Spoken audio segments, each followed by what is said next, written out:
got a question for Mario on any of the legal issues you face. Fire away. Okay, well, I have a couple that I'll spin off of what we were talking about before. You talked about the different music deals that can happen. Would you say that like a 360 deal is favorable nowadays? I mean, to the artist and the record company. I know the record company wants to do it because they want to get in on the merchandise aspect, but is it something that's still favorable to an artist? You know, I guess if you're successful, one could look back and say it was favorable. But as an artist lawyer, I would try to stay away from 360 deals as much as possible. In effect, if you're able to, part of a 360 deal, should I explain what a 360 deal is? I was going to say, why don't you explain, because that was going to be my next, this will be a good segue into recording contract in general. All right, when I started out in the business, record companies just sign people to recording contracts. Now, some record companies pushed their publishing companies, like A&M Records at Irving Almo, and you got a little pressure if you were signing with A&M Records to make a publishing deal with Irving Almo. But I think, in all fairness, there was no record company that said, listen, boy, you either sign the publishing deal or the record deal's going away. Now, a production deal's different, and that's where private individuals are putting up money, and they'll say you got to sign both. Well, record companies in the last 10 years have been losing money hand over fist, and one of the ways they thought they would make it back was to, hey, if we're launching an artist, and this artist is making tons of money touring, why aren't we participating in that? We were invested in that.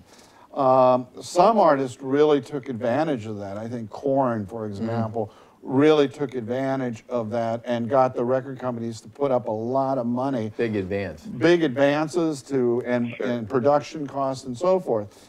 But for a new artist that's signing with a record label, giving up your touring is basically, you know, just say, it's like saying, I'm going to give 15, 20% of my touring income to my record label.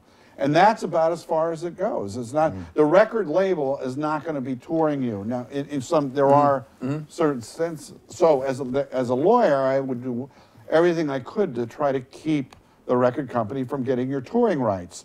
Always, always try to keep the company from getting your publishing rights.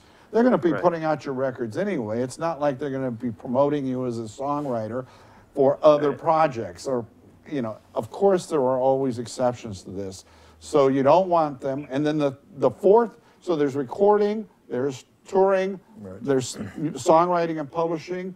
And the fourth one is basically a lump into name and likeness rights, which is merchandising and product endorsements. And merchandising, for most bands, 99% of it is what you sell at the clubs. Again, the record company doesn't have a lot to do with that. So to answer your question, I would, you know, if you are a band that is being really sought by labels, you can still make a deal and just give them a record deal. But the problem is now that most record labels, if you don't have that kind of clout coming into the negotiation, they're going to say, we're sorry. Yeah. If you want to sign with us, you're going to have to sign a 360 deal. Now, not at the risk of sounding very fair about this, you know, next week we're going to be doing an interview with Tom Corson, who's the president of RCA Records. And we talked about this whole 360 idea in the touring and so forth and so on.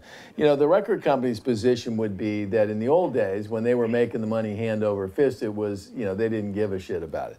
Today, to be fair, the labels are in many, many cases, you know, being the banker to the whole operation and what you create, particularly if a band like Morning Kings was going from where you are today to being a record-selling act and selling tickets, that they're really the only banker in the equation that has skin in the game. And I think there's something to be said for that.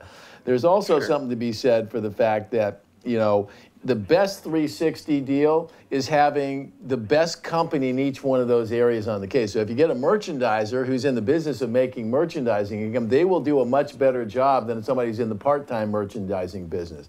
Same is true in the concert business. Same is true in the publishing business. So, but I think the reality is, Drew, is that when you're just starting off and you don't have leverage, it's kind of like the drink of water in the desert. You know, it might be a little muddy, but it's better than eating sand. So that's a trade-off you'll have to make there.